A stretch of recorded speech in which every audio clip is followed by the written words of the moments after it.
Hi friends, this is Karthika from Sri Sai Monish TNPSC academy.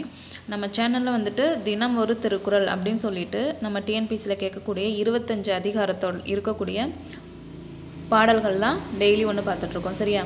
இப்போ வந்துட்டு அதிகாரம் 8ல் இருக்கக்கூடிய அன்புடைமையில் 7வது பாடல் தான் இப்போ நம்ம பார்க்க போகிறோம். சரியா? பாருங்கள். என்பிலதனை வெயில் போல காயுமே அன்பிலதனை அறம். அதாவது என்பிலதனை வெயில் போல காயுமே அன்பிலதனை அறம். ஓகேவா?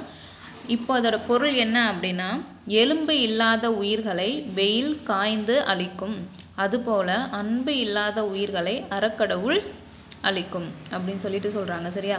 இப்போ எலும்பு இல்லாத உயிர், அந்த புழு பூச்சி இதெல்லாம் இருக்குல்ல, அது வெயிலில் பட்டுச்சு அப்படின்னா இறந்து போயிடும், இப்படி தானே அழிஞ்சு போயிடும்.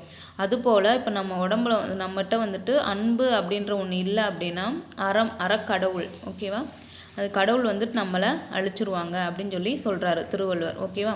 ஸோ ஒன்ஸ் அகெயின் வந்துட்டு திருக்குறள் பாருங்கள். என்பிலதனை வெயில் போல காயுமே அன்பிலதனை அறம். ஓகேவா? இதில் வந்துட்டு என்ன அணி பயின்று வருது அப்படின்னா, போல அப்படின்னு வந்தாலே நம்மளுக்கு என்ன அணி? அது உவமை அணி. ஓகேவா? இந்த போலன்றது மறைஞ்சு வந்துச்சு அப்படின்னா எடுத்துக்காட்டு உவமை அணின்னு சொல்லுவோம்.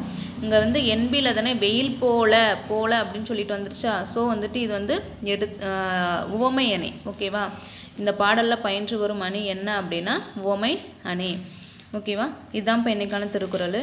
சரியா? இதே மாதிரி ஒவ்வொரு திருக்குறளில் வர்ற அணி என்ன அப்படின்றதையும் நான் உங்களுக்கு வந்துட்டு சொல்லிடுறேன். ஓகேவா? Okay, thank you. This is Karthika from Sri Sai Monis TNPC Academy. Thank you.